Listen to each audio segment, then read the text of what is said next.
Good Wednesday evening to you. I'm CBS 19 Weather Authority meteorologist David Rees with his January 29th, 2020 Central Virginia weather video here. We're looking at an area of high pressure over the Great Lakes, and that's given us some cool conditions. It's also led to some clouds off and on the past couple of days, and that's why we're stuck at 48 degrees officially this afternoon. Meanwhile, our friends to the south had things a little bit toastier, not by much, but still a little bit warmer, and even then that area of high pressure is not exactly the strongest. Now, looking at your futurecast here, I hit the advance button too fast here. We're looking at quiet conditions for the rest of tonight, maybe a flurry or two at times tomorrow, but I'm not super sold on that.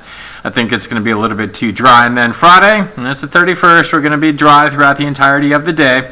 Then as we head into Saturday morning, super early, we're talking about before sunrise here, we're looking at another storm system lifting on, and you can start to see those pinks and also some of those blues starting to show up. Yeah, we could see maybe a rain-snow mix at times Saturday morning. I'm not super concerned about any kind of snowfall accumulation. It's just going to be something fun to look at, and that'll be about it. No significant snow accumulation anticipated at this time. Just a very, very cold rain. Temperatures in the 30s, and then some clearing late in the day will help get us back into the 40s and 50s. Go ahead, Nick. You can do that. It's fine. I'm doing a longer form one, so it's okay. Turn off the lights.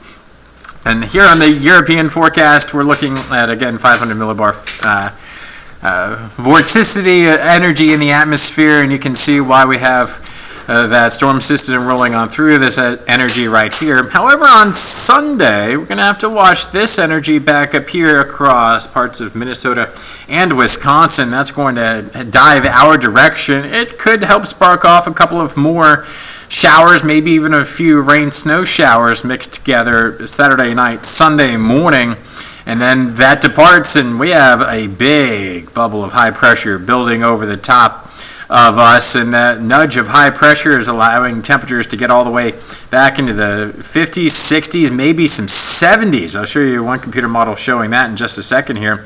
But as far as the GFS is concerned, again, similar scenario playing out. It has the energy a little bit farther to the west, or east, closer to Lake Michigan up here Saturday afternoon, and then notice it's right over the top of a super early Super Bowl Sunday morning, Groundhog Day morning, whatever you want to call it. And that's, again, why we have the chance for a rain, snow, maybe a flurry or two Sunday morning. But then after that, hey, bubble of high pressure nudging up, and that's going to allow us to see temperatures rebound back into the 60s. Now, if you're looking for anything longer range, even this storm system, the trough is centered not too bad. We could have it maybe a little bit centered here as opposed to here, but that's splitting hairs. So another storm system, but without a solid area of high pressure up here across southeastern Canada and the northeastern United States. It's not really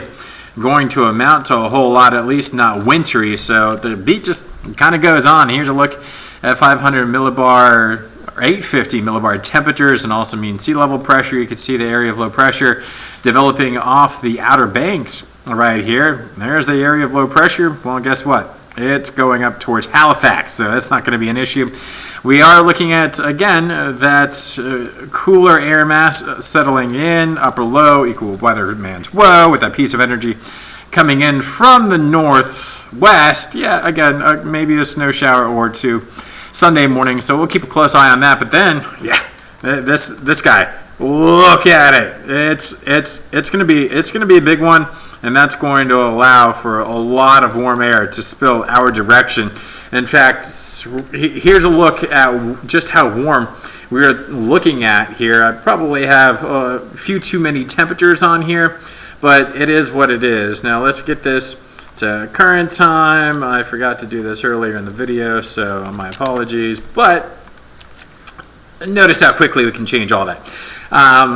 We're looking at the area of low pressure, and we're looking at temperatures in the 30s much of the day on Thursday. This is raw model output, so we go a little bit warmer, a little bit colder, depending on how things are shaking out. So we're looking at 30s again Thursday, maybe a couple of flurries, and then as we head into your Friday afternoon, back into the 40s. It takes a little while for the model to catch up here sometimes since I have so much data on here. Notice the 60s, 70s off to the south of us, but it starts building over the top of us. And notice out west by Saturday, yeah, they're going to be seeing some big time warmth all the way up into Montana and Wyoming. So yeah, it's going to be rather warm for them. And guess what? That warmer weather is going to head our direction for your Monday afternoon. Here's a look at temperatures. We're going to have a second to let the thing catch up. Yeah, I said during the newscast tonight, some models trying to get us in the 70s. Yeah,